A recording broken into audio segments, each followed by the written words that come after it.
gambaran yang jelas dalam persoalan ini. Baik. Terima kasih. Terima kasih. Pak Mirsa dijawab apa yang dari KPU tadi tidak mengajukan pertanyaan. Majelis, satu lagi dari kami. Masih ada satu lagi. Silakan. Ya, terima kasih. Biar sekaligus dijawab, nanti mohon izin. Kepada 5 saksi fakta. Tadi dari keterangan 5 saksi fakta, hampir semua menyatakan katanya dari call center, tidak mengalami dan tidak melihat sendiri.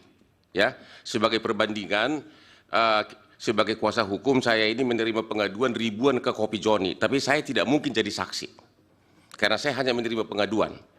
Apakah benar bahwa pengakuan saudara tadi itu mengatakan bahwa memang Anda hanya menerima dari call center, menerima pengaduan, tapi tidak melihat sendiri kejadian yang Anda laporkan tersebut? Yang kedua, kepada saudara Mirsa yang di sini datang rupanya dalam kapasitas sebagai LBH. Anda mengadu tentang pencalonan Gibran. Apakah waktu Anda membuat pengaduan tersebut, Anda tidak membaca pasal 47 Undang-Undang MK yang menyatakan bahwa putusan MK berlaku seketika setelah diucapkan, sehingga setelah putusan MK nomor 90 sudah diucapkan, maka itu menjadi bagian dari hukum positif, sehingga tidak perlu dirubah. Sudah berlaku dia tanpa harus menunggu dirubah peraturan PKPU. Pertanyaan terakhir, satu lagi, 2 lagi terakhir. Kepada pertanyaan saksi kelima yang perbedaan masif antara calon legislatif dan calon pilpres. Emang manusia mana yang tahu kenapa banyak memilih pilpres, mana yang memilih legislatif? Bukankah hanya Tuhan yang tahu kenapa dia memilih itu? Itu nggak bisa ditanyakan kepada siapapun. Iya, pertanyaan Bapak apa? Pertanyaan saya, kepada siapa Anda menanyakan kenapa dipilih lebih banyak memilih pilpres sedangkan legislatif sedikit? Dalam posisi apa orang itu menjawab? Pertanyaan terakhir, dari ini terulang lagi kepada saksi nomor 1 sampai 5, apakah semua kejadian-kejadian yang Anda laporkan ini, Anda bisa tahu nggak bahwa kepala desa misalnya akhirnya berubah, mempengaruhi mempengaruhi suara di pilpres? Anda kan tidak tahu apakah kepala desa itu akhirnya memilih 02 atau tidak. Semua hanya berdasarkan asumsi, sedangkan Anda di sini saksi fakta. Terima kasih. Baik, karena pertanyaan nggak banyak, dari Bawaslu ada pertanyaan? Atau nanti di cross penjelasan? Oke, cukup. Cukup. Dari Hakim, Prof. Saldi, silakan. Saya sedikit aja ke Pak Adnian Armas ya. Pak Adnian Armas. Halo. Sini Pak. Lihat yang ke sini. Siap, Yang Mulia. Tadi kan ada penjelasan atau keterangan, kesaksian, ada satu kelurahan, katanya kan, yang semuanya 01, 03 itu kosong, nggak ada suaranya. Itu kelurahan apa tadi Pak? Kelurahan Cileuksa. Cileuksa, Cileusa, Kecamatan Sukajaya. Kecamatan Sukajaya ya.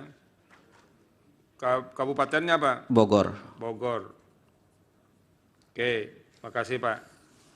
Ada bukti nggak ini di Bapak? Ada Pak. Di P berapa disampaikan? Ini saya Di sampaikan. permohonan. Pak Kuasa Hukum, tunggu dulu. Ada nggak ini? Di permohonan? Di tambahan bukti yang mulia. Bukan. Di permohonannya ada tidak? Pertanyaan hakim dijawab dulu Pak Wakil Kamal. Tidak ada. Tidak. Kalau ini kan fakta yang terungkap di persidangan. Ya. Nanti Bapak lihat kan ya, buktinya di situ nanti akan kita cross check dengan KPU. Benar atau tidak itu satu kelurahan suara 01, 03 itu kosong. Ada nggak bisa? Bapak bawa nggak itu buktinya sekarang? Ada Pak di HP saya dari foto C hasil. Itu gimana kami mau dapatnya itu Pak? Iya, saya kirim ke... Nanti begini, Bapak usahakan itu menjadi barang yang tercetak, di print ya, Iya, nanti Pak. akan kita cross check ke sebelah ini. Di KPU, nanti coba dibuktikan, ini kan sudah apa nih, Cileusa, kecamatan dan segala macamnya itu satu kelurahan. benar nggak itu kosong ya? Tolong Pak Hasim ya. Jadi agar itu clear yang kayak begitu, nanti kita bisa lihat di bukti kedua belah pihak. Terima kasih Pak Ketua. Cukup. Silakan Pak Mirsa. Dijawab yang terkait, yang bisa dijawab kalau tidak jangan dipaksakan malah nanti menjadi berbohong pula. Oke, terima kasih Majelis Hakim yang mulia.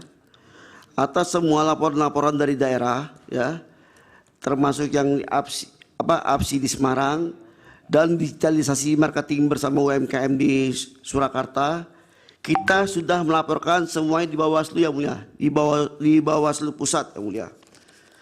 Ya, di yang rekan APSI yang di Semarang, kita sudah melaporkan, menerima laporan dari Bawaslu dengan tanda terima laporan nomor 0,1/LP/PP/RI/00.00/12 tertanggal 21 Desember 2023.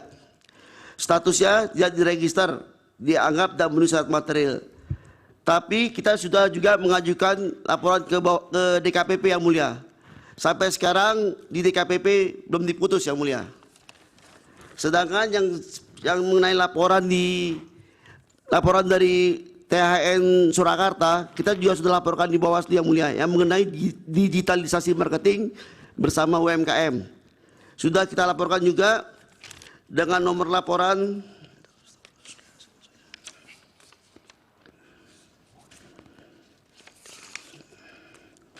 dengan nomor laporan 081/LP/PP/RI/00.00/2 tertanggal 6 Februari 2024.